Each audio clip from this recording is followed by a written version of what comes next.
gonna count us down from 10?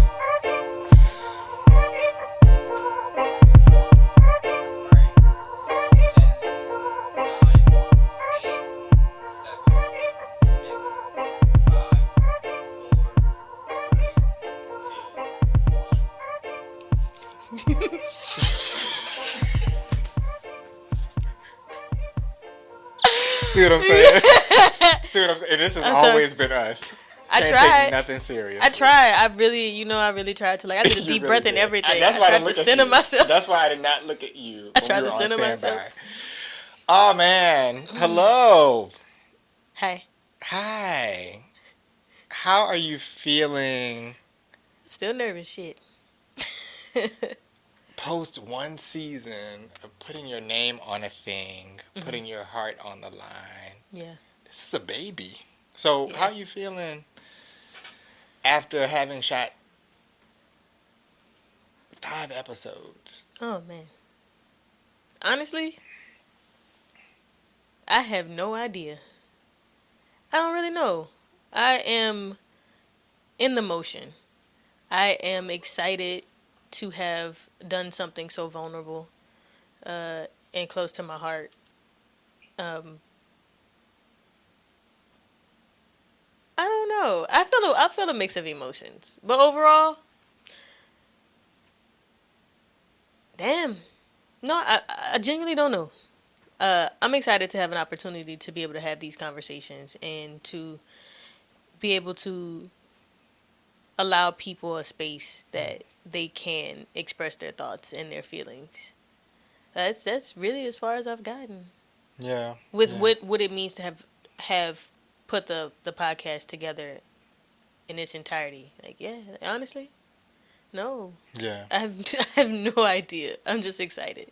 Yeah. To I'm say glad the you said least. the thing about I'm in a space where I'm still trying to define what was successful about season 1. Mm-hmm. I mean, it's evolving. We know that this is something that we have just gotten off the ground. Yeah. And so I'm glad that you acknowledged that, like, this is a work. In progress, for sure. you Yeah. know? I learned a lot about what grief means to people, what it means to myself, and what it means to put on something like this. It's interesting to see how a goal of mine was to get people to be able to express and acknowledge, and to know that I too still have moments where I also don't know. I don't know what I'm feeling in regards to having put it out. I remember finally telling myself, like, not just what else can happen, like what could come from it, but success. You won't know unless you try. Yeah. So that part is vulnerable, but I've been enjoying the conversations I have with people, right? Like getting to know them more, them getting to know me more. It's really explorative, and that makes me excited. Like if you asking me how I feel about the quality of the conversation, I have a different answer for that because I'm really enjoying that. That brings a lot of fulfillment for me because Yeah. it's just like at the very end of the day, you're gonna have to be able to communicate how you feel in some capacity, in some way, and you're also gonna have to communicate what you think. So being able to do both of those in your lifetime, I think, really pulls on my heartstrings because I take understanding very seriously, and I think very deeply and I feel very deeply. So I just want people to have a space to be able to do that, and knowing that I'm like having these wonderful conversations with people, and then after the conversation, people are telling me like, oh, like this really helped. I really enjoyed this. Like I learned so much about myself. I'm like, okay, like oh, I feel like I can feel here. I feel like I can think here, and I'm like, good, because that's what I want for you. So yeah. Okay. So you selected grief as the first topic that you Yeah. would wrestle with. Right. That's bold as hell. That is bold, right? Because you have to consider vulnerabilities and transparency. Mm-hmm. Like, are people going to be truly themselves? And I think we acknowledged it earlier when we were talking of like, we're not sure if people are going to come up here and truly be their authentic Yeah. self. So, Yeah. how was it like? One, why did you select grief? Mm-hmm. And then two, how was it communicating with people that you don't have close relationships with necessarily, Mm-hmm. but like pulling that out of them? So after my father passed, I realized that, oh, that was probably the most stable figure in my life, and I realized like, oh, I'm on shaky ground now, and it was in the forefront of my mind. So as I was trying to grieve the passing of my dad, I was also going through a divorce, and so I remember being in therapy, and my therapist was like, hey, like, you know, you're actually grieving a lot of things at once. Like, you're grieving multiple things. And I was just in a full season of just grief. And I was like, well, shit.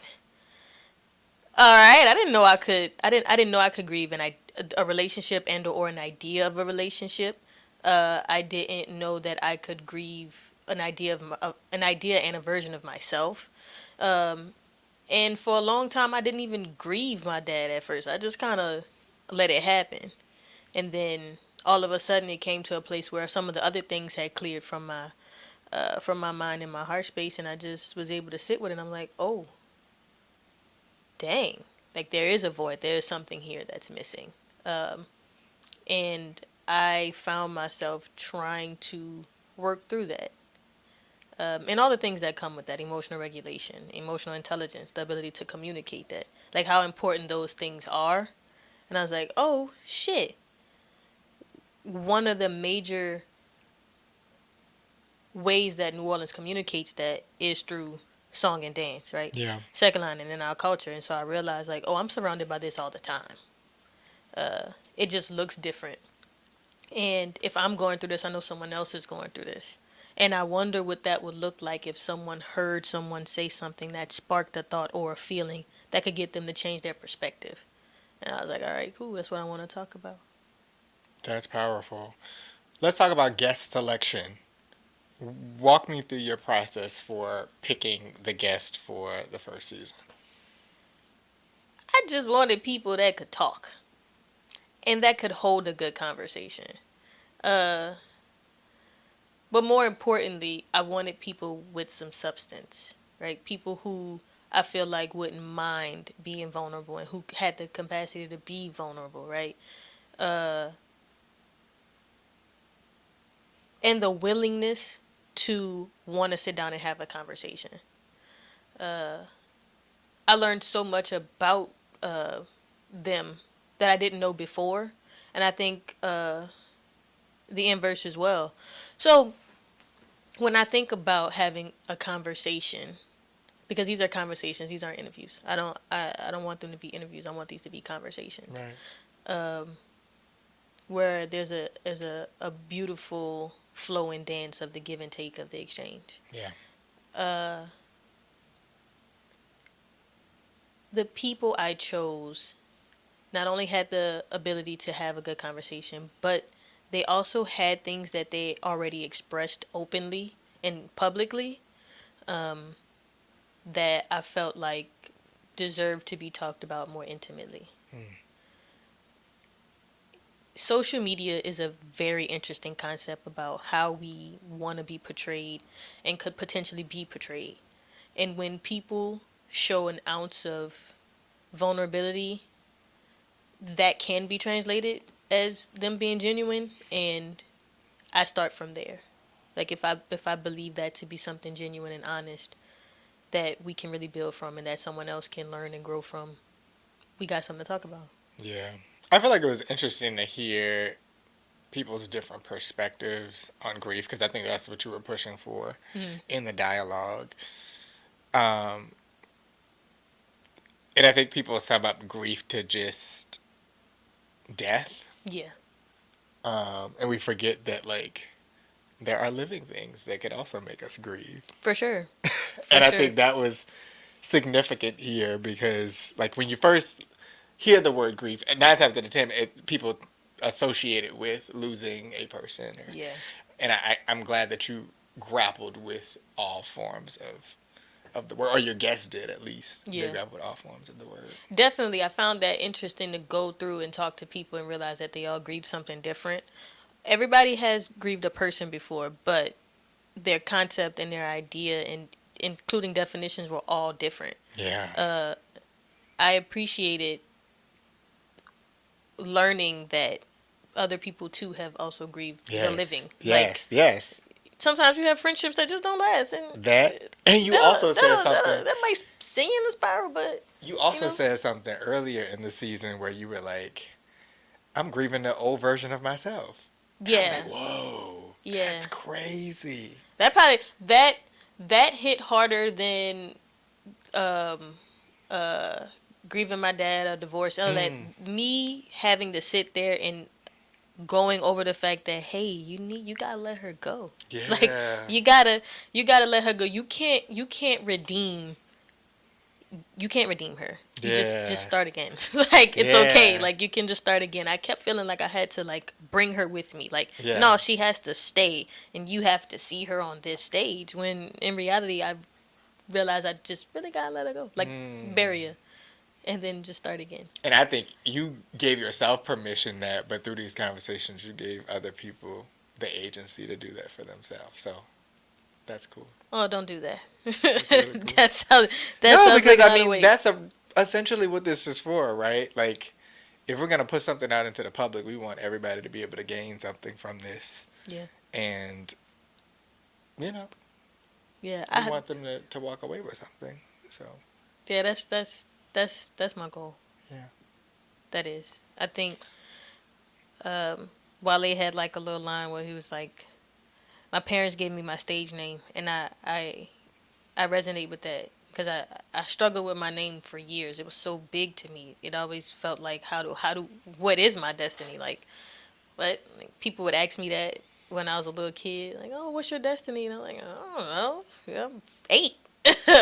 But as time went on, I realized I wanted to know what that was. I wanted to be able to define that word. I wanted to ground it, and I wanted it to be rooted in something real, intangible. And I realized that I could do that in conversation. That's, chasing destiny. I feel like I'm no longer chasing it. I feel like I know what it is, but I do like the idea and the concept of. So you told me that you were dropping, because this first season was centered around a theme. Mm-hmm.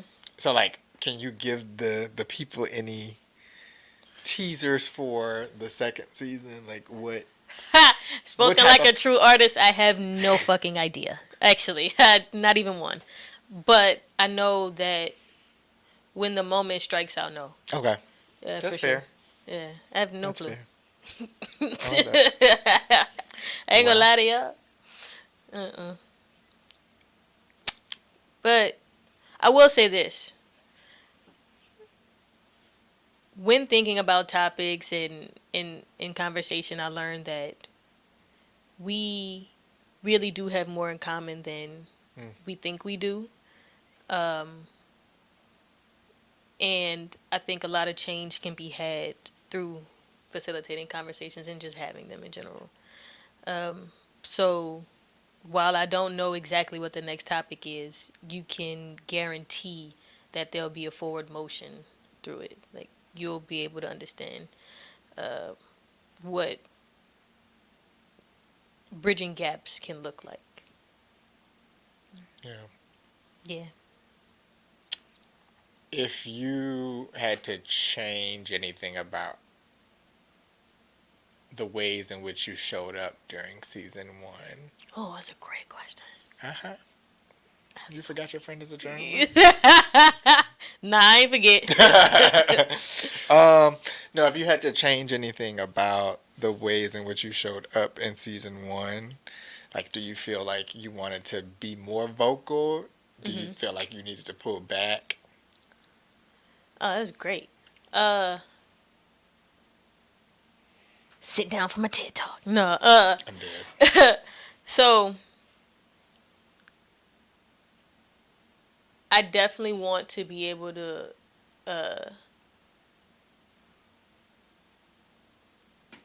How I'm trying to say this.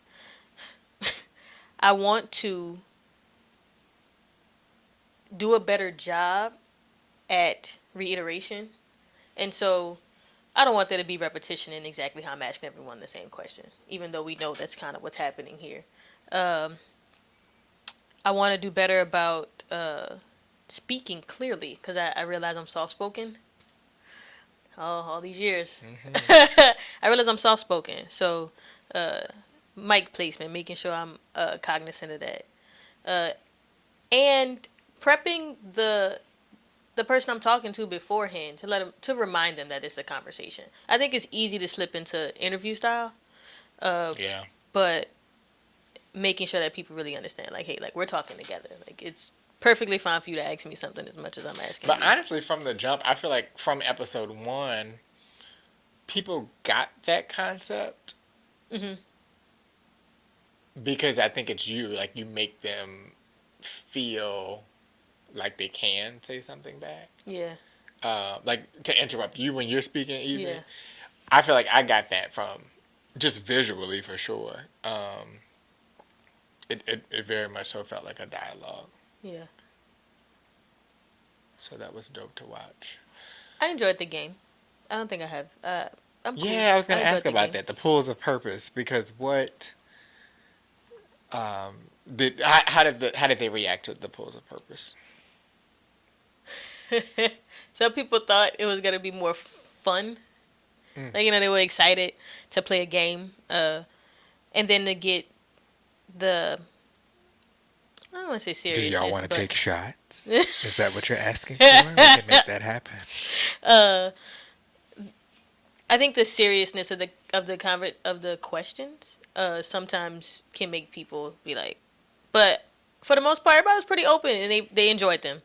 Uh, I'm making work on some funner style, maybe, because I enjoy laughing with them too and just having a time because I know I do propose thought provoking questions. And so Yes. sometimes they can take you to a depth that you may not necessarily be ready for. You might want to keep it light. So Yeah. you never know. Because I know for me, like, I absorb shit, and so Uh-huh. like if we're talking about something deep, I'm gonna be Uh-huh. like, so we having a conversation, but I need somebody to take me out of this. Out of this state for a second. Yeah, for sure, for sure, for sure. So the Yeah. card will probably be the best time to do that. Yeah. It's either this or that or take a shot type shit. But honestly, I could have definitely done a better job at segueing between the two as well. Because we do take an intentional break there, but I do think that can use some buffing for sure. Yeah. Yeah, yeah, for sure. We wrapping up, by the way, because I know we didn't hit our mark. But We should. yeah. Yeah, I think we should have. What did you learn about the world through the conversations with these 5 very different people? I mean, you had some heavy hitters, like just Yeah, people who are doing great stuff in New Orleans, I yeah, think, on the show. yeah. I think the best way to reflect on the world is to have a deep understanding of self. And so I'll take it inward and say, I learned that I'm more equipped than I believe that I am. And that makes me believe in other people's ability to be equipped as well. So does that answer your question? Mm-hmm. Uh, you can't fix anyone or anything until you fix yourself. Mm. And people with the greatest understanding to me are people who really understand themselves. Mm. So people who really sit with themselves can offer respect, can offer kindness, can offer true insight because mastery of self is that's your true life's mission. You know what I mean? Like you came here by yourself, you're gonna leave by yourself. So I think it would be best for you to really cultivate that relationship. You know what I mean? And so yeah, I think I just believe in people's ability to be able to do it.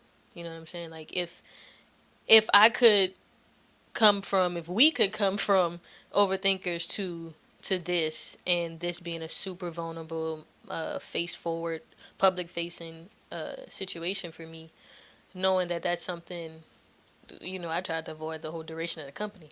So to know that things have shifted in that way, and he looked at me, he was like, "It's time." I had to really sit with that and really make the choice to say, "Okay, it is time." And so if I can do it, I know that other people can do it. So I believe in other people's ability to do. Sounds like you're chasing your destiny. That I am. That I am. All right, that's it. Season 1. Stay tuned. You're in for season 2. I don't know what the fuck it's gonna be about, but All right. stay tuned. Let's go eat.